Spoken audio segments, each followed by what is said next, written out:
Salut à vous les petits cookers. Alors aujourd'hui notre saumon en croûte d'herbe, petits légumes et purée de pommes de terre. On prend des belles petites pommes de terre. Là je prends des petites pommes de terre rates, enfin pas trop petites non plus.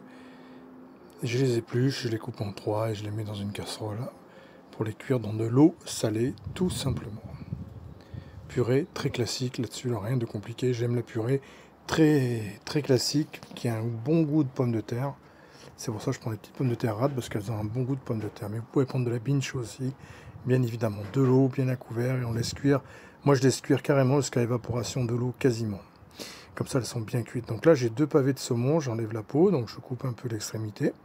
Je racle mon couteau dessous et j'enlève la peau parce que les poissonniers nous enlèvent rarement les écailles. Hop, voilà, notre petit saumon. Alors, recette très simple comme d'habitude, hein.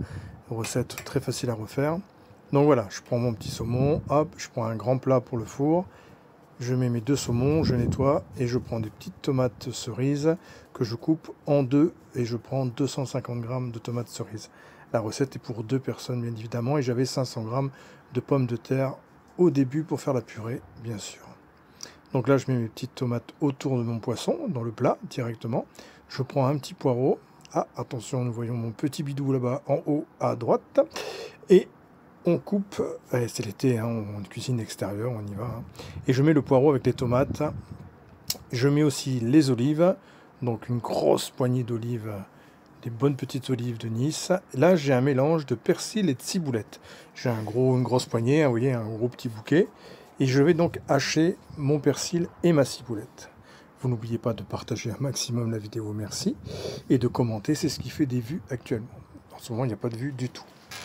Donc là, j'ai bien haché, vous voyez quand même assez fin, mon persil et ma ciboulette. Et je le mets sur le saumon directement. Voilà.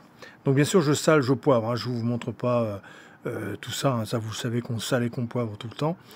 Donc voilà, je mets mes persils directement sur mes pavés de saumon. Je prends une petite ail que je hache également et je vais mettre l'ail avec les petites herbes qu'on vient de mettre sur le saumon. Donc je le mets que sur le saumon, hein, car c'est vraiment ça qui va lui servir de petite croûte.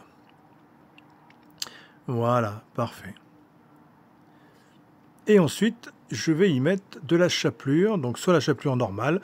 Moi, j'aime bien la panko, hein, la japonaise, parce qu'elle est un peu plus épaisse. Je la trouve meilleure. Donc, je couvre le poisson, les herbes et l'ail avec la chapelure comme panko. Je vais mettre pas mal d'huile d'olive, une bonne huile d'olive de la région. Et on va mettre au four à 200 degrés pendant 25 minutes. Que tout soit bien cuit, bien fondant, tout ça. Donc, 25 minutes à 200 degrés.